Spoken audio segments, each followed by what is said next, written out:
Avant de revenir sur les questions en suspens, bonjour David Delos. Bonjour. Encore un mot de la scène à laquelle on a assisté hier à Versailles. Alors on évoquait une réunion demain plus formelle en Suisse qui est maintenue a priori pour le moment, mais on n'en connaît pas vraiment les contours.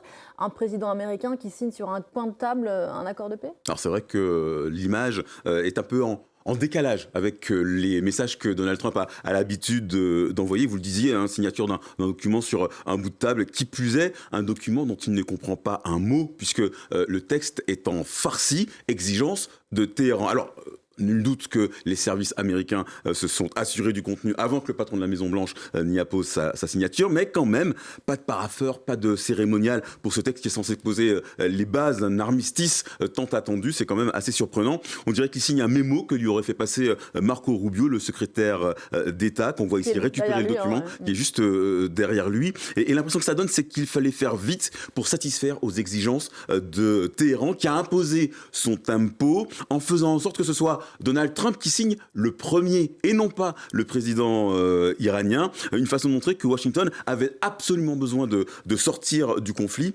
étonnant de la part de Donald Trump qui a écrit dans son livre The Art of Deal, vous savez, l'art de faire des affaires. Le pire qu'on puisse faire dans un deal, c'est de montrer qu'on est pressé de le conclure. Autre élément à souligner, ce protocole d'accord est signé à Versailles, donc, sous le regard du couple Macron et de Jean-Noël Barrot, le chef de la diplomatie d'une France, accusé par Donald Trump de manquer de courage et d'avoir quasiment trahi les États-Unis. Le symbole ne manque pas de piquant.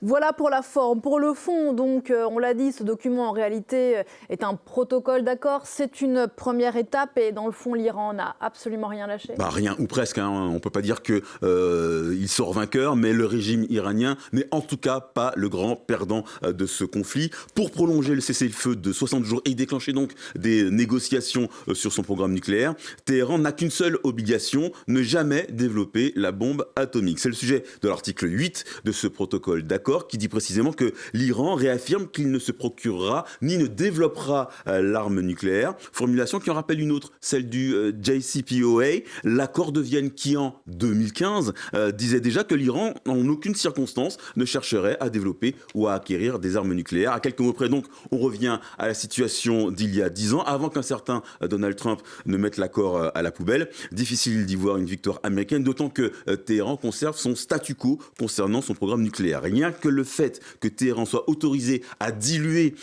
son stock d'uranium enrichi, c'est un aveu en creux que l'Iran dispose toujours de ce fameux stock de 440 kilos d'uranium dans ses armoires, entre guillemets. Idem pour Hormuz. On revient à la situation du 28 février, sauf qu'on sent bien que Téhéran ne compte pas abandonner son principal levier de pression. Si on en croit Fars, l'agence de presse officielle iranienne, le régime acceptera le passage gratuit de navires, mais uniquement pendant 60 jours, soit la durée des négociations, parce que les États-Unis auraient accepté le principe d'une redevance et que les Américains se sont contentés d'accepter une exonération. Dans 2 mois donc, on risque de devoir s'acquitter d'un péage pour emprunter ce passage stratégique pour le commerce mondial, ce qui signifie un précédent inédit pour le droit maritime international. Pas certain qu'on puisse parler d'avancée ou de victoire. Et encore, on ne sait pas comment vont passer ces négociations. Et puis, l'Iran va récupérer beaucoup d'argent. Oui, effectivement. Dans l'histoire des guerres, il y a assez peu de perdants qui obtiennent une prime de 24 milliards de dollars.